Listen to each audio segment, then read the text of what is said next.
So I said, Solomon, if you're so freaked out about this death threat, you can crash at my place. But that turned out to be a real drag because he never went out. Anyway, I'd say, hey, Solomon, could you run down the corner for some milk? But no. But then who was the first one to whine about it when we were out? You know, I was so excited when Neil invited me to your barbecue. Barbecue is such a primal experience, don't you think? Almost as if we're still part savage. You know, back when the kids were really small, they used to run around here naked. And Neil had the cutest little... Mom. I noticed the Levines are putting in a sliding door without a permit. Shouldn't you look into that? Look, Mommy, me. That's right, Max. And if you're nice, maybe they'll let us take some home.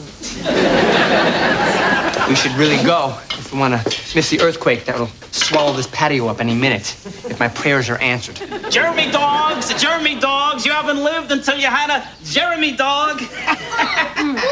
Oh, Neil, there's something about this food, these people, this place. It's the strangest sensation. I can't describe it. Like someone's slowly smothering you with a pillow, and if you don't escape, you're going to die?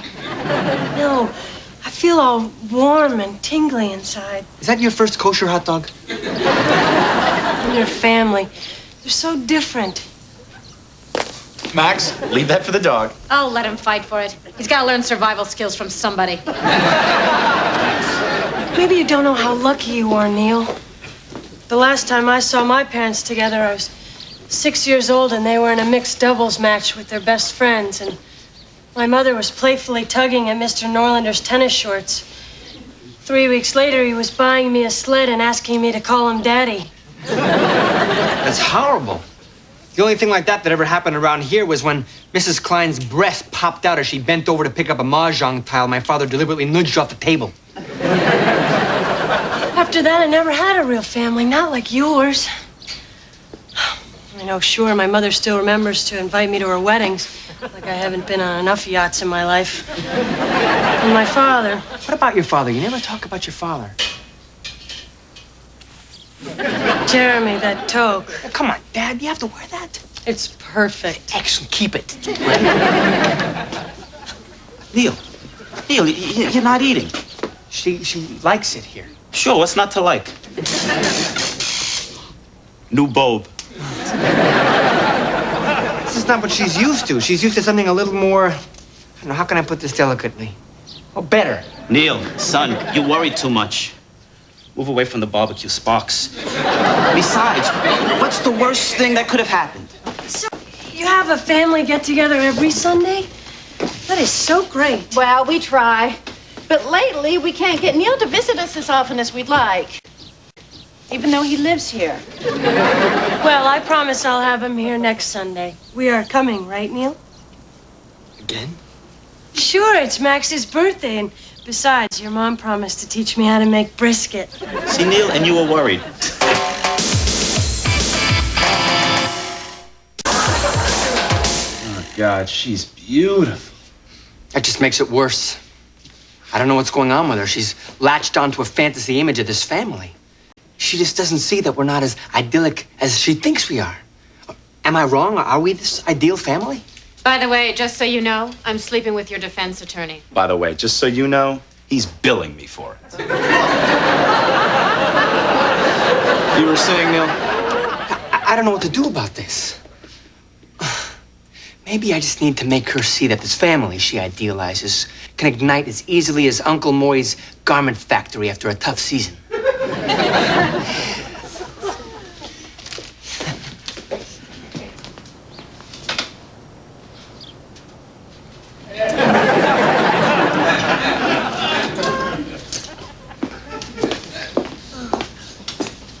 Mommy, aren't my friends from my old school coming to my birthday party? The ones with uniforms. Now, Max, remember what Mommy told you? Those little boys aren't your friends anymore. Get used to it. Okay, everyone, dinner. Max, you'll get some. Where should I sit?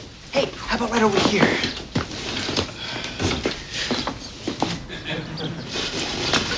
Can you pass the bread? Get the Porsche back, then we'll talk. Look what the cable guys did. senseless.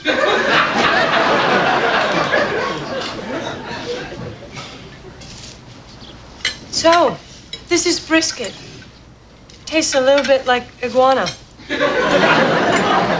Sounds dry.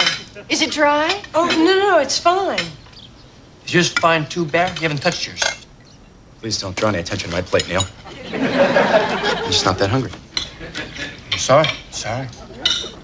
Leave him alone. He's a grown man. You can't eat one bite just to let me know if it's dry? I'm sure it's dry. Bear, are you sure this isn't another hunger strike like in the 9th grade? It wasn't a hunger strike. It was a nervous breakdown. Oh, that was never officially diagnosed. And I really don't think we need to go into this right now, especially in front of company. I'm a victim! I've always been a victim ever since you made me skip the 6th grade just so you could tell your friends, oh, my Barry is gifted. So what if he can't throw a ball? Sorry, sometimes they just get like this. I only wanted the best for you. Then why did you criticize my map of Peru? Oh, again with Peru! He's never gonna let me forget Peru. What was I supposed to do? Let you fail geography? Why not? I wish you had. I'm sorry, excuse me. Maybe then I wouldn't be where I am today, a failed overachiever, trapped in a loveless marriage. Hey, I'd leave now if I thought there'd be any alimony. It's amazing. It's just a... It's not Fair. Pretty rough, huh? This is them at a child's birthday. My parents' anniversary, it got so bad that a cousin by marriage whose car was blocked had to flee on a power mower. Don't be mad at me. Why would I be mad at you? I've been so confused lately, and I've put you through all these changes, and I should have just told you about the problem with my father. You have to tell me right now. Neil, I want to tell you this. The day my father left, he gave me a charm bracelet, and he promised to send me a new charm every year on that same day, so I know he always loved me. And then last week was the first time that one didn't come when it was supposed to. And I know I'm not a little girl anymore, but I still couldn't believe he forgot about me. I'm sorry. Sometimes relationships between parents and children aren't all you want them to be. A rectal thermometer at 15? You call that normal?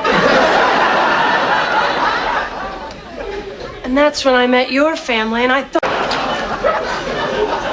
can't you do something? Can't you stop it? Well, there's still a chance. I mean, they've passed Peru, but they're not up to Uncle Dave yet. You're the one who drove Uncle Dave away because you missed your father's funeral to drive a bucket of golf balls. A man makes one mistake with you and he's doomed for life. Exhibit A. Guys, stop fighting. It's Max's birthday. You pushed me, you pushed me, you pushed me. I had to skip the 6th grade. Guys, enough. I had no pubic hair. Oh, nice enough.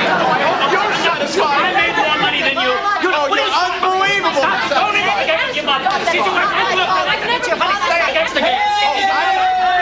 Hey, cake. Cake. Hey, all right.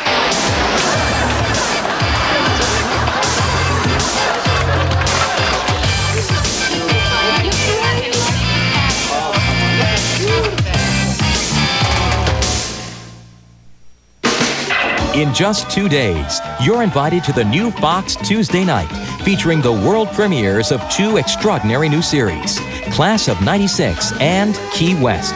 It all happens this Tuesday on Fox. Now, stay tuned for The Ben Stiller Show.